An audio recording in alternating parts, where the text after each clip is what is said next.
క్షేత్రంలో దేవి సన్నవరాత్రి భాగంగా మరి ఈ రోజున శ్రీ రాజరాజేశ్వరి దేవి అమ్మవారి యొక్క అవతారంలో వాసవి మాత మనందరికీ కూడా దర్శన భాగ్యాన్ని కలగజేస్తూ ఉన్నారు. రాక్షసులతో అమ్మవారు యుద్ధం చేస్తూ రోజులో అవతారం ఎత్తుతూ సామదాన వేద రంగోపాయాలతో వాళ్ళందరినీ కూడా మంచిగా ఉండాలి, చెడుగా ఉండకూడదు, అందరికీ ఉపకారంగా ఉండాలి అని ఎంత చెప్పినప్పటికీ కూడా రాక్షస బుద్ధి కాబట్టి వారు మారలేదు. అందుకోసం అని చెప్పి రోజుకో అవతారంలో అమ్మవారు రాక్షసులతో యుద్ధం చేసి మనకి విజయాన్ని సాధించి పెడుతూ ఉంటారు. ఆ రాజరాజేశ్వరి దేవి అమ్మవారి యొక్క అవతారంలో ఇవాళ ఒక రాక్షసుని సంహరిస్తారు రాత్రి పూట. అంచేత అటువంటి అవతారంలో మనకి వాసవి మాత దర్శన భాగ్యాన్ని కలగజేస్తూ ఉన్నారు. అందరూ కూడా అమ్మవారిని ప్రార్థించండి.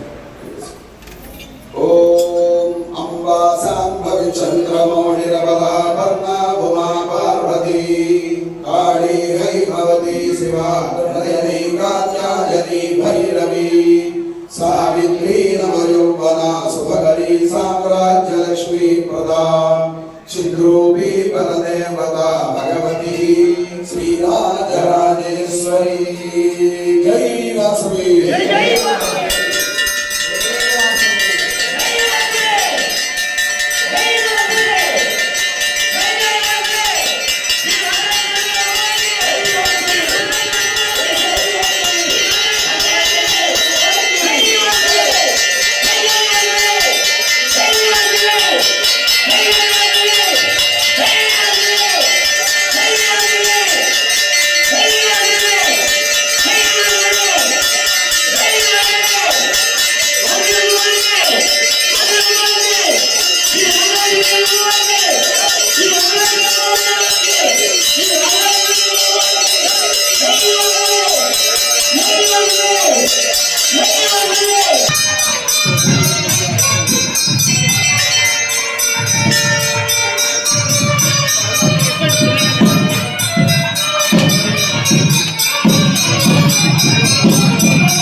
కూడా నవదుర్గలు ఉంటారు.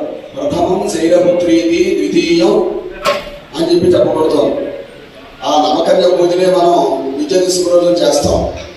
అందులో వైష్ణవి మాత అటువంటి ఆ అమ్మవారి దర్శన భాగ్యాన్ని చక్కగా చేసుకుని తనవి తీరా అమ్మవారి యొక్క అనుగ్రహానికి పాత్రలు ఉన్నాం. అందరూ కూడా నమస్కారం చేయండి. అందరూ కూడా అంబా మోహిని దేవత త్రిభువని ఆనంద సంధాయిని వాణి పల్లవ పాణి వేణు మురళీ గాన ప్రియాలోలిని కళ్యాణి ముడురాజ బింబవదన ధూమ్రాక్ష సంహారిణి చిద్రూపీ పరదేవత భగవ